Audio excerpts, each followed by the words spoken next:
Catherine is a very reluctant queen, but when she becomes queen, she embraces it and she embraces the opportunity that this affords her.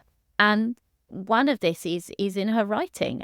She is the first English woman to publish a book under her own name, which I think is an achievement that really should be shouted from the rooftops. It's perhaps not as widely known as it should be. She publishes in 1545 her Prayers or Meditations, which is a religious work. It's a collection of, it says exactly what it is. It's a collection of prayers and meditations. She must have achieved Henry's permission to publish it, which means that it is not as radical as I suspect she wanted to be. It's quite conventional in its tone. You really have to sort of read between the lines to spot any reformist faith in Prayers or Meditations. She doesn't make any appeals to the saints, and that's quite interesting because, of course, traditional religion, you very much would appeal to the saints. So the fact that they're omitted, I think we can see reformist beliefs, but she has to be very careful. Henry VIII is actually quite proud of the fact that she's written this book and certainly allows her to publish it. Catherine purchases presentation copies for her relatives and her friends. And, Henry VIII, of course, owns a copy. In fact, his daughter Elizabeth will later translate the book into several languages and present it to Henry as a New Year's gift. So he clearly approves of this book. And it's interesting in itself because it shows this woman writing this book for herself. She's thinking about religion. But it's certainly not her most radical of works, and she will save that to be published after Henry's death. But we know that she must have been writing this book during his lifetime. It's her Lamentation of a Sinner, which is her most famous work, and this is overtly Protestant. If we didn't think she was a Protestant by this stage, she's certainly a Protestant when she's writing Lamentation of a Sinner.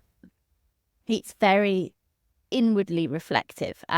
She talks about her conversion experience. And in quite a broad term, I'd like to know more details from her. But in quite broad terms, she speaks about her conversion, how, the personal relationship she has with God, because that is a real feature of 16th century Protestantism. It is the fact that you have this personal relationship, you're reading the scriptures.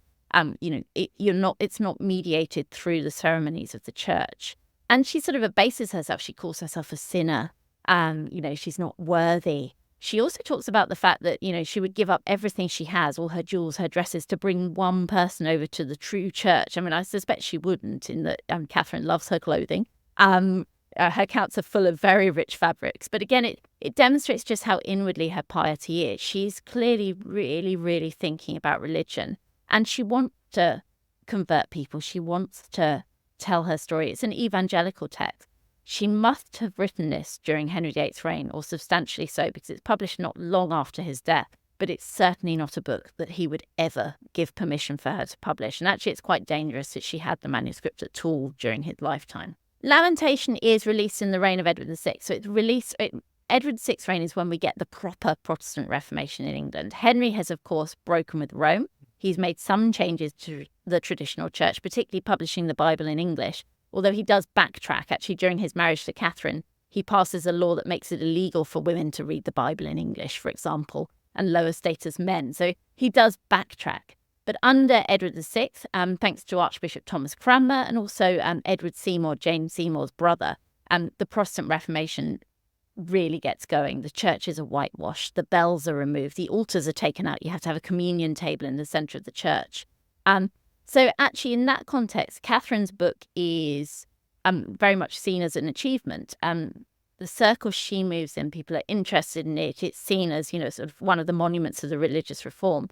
It's less clear how widely read it would be among the general population. And certainly at that stage, most of Edward's subjects probably aren't Protestant. Although London and Norwich, the two major cities, are absolutely full of Protestants by this stage, as are the universities. But it is seen as an interesting statement, a remarkable statement of feminine piety. And obviously, as a woman in the Tudor period, women are always second-class citizens in the Tudor period. They're not treated as equal in any sense of the word. So, it's always slightly, people listen less to the words of women. But it is seen as a remarkable achievement. And I think Lamentation of a Sinner is the achievement that Catherine would want to be remembered for.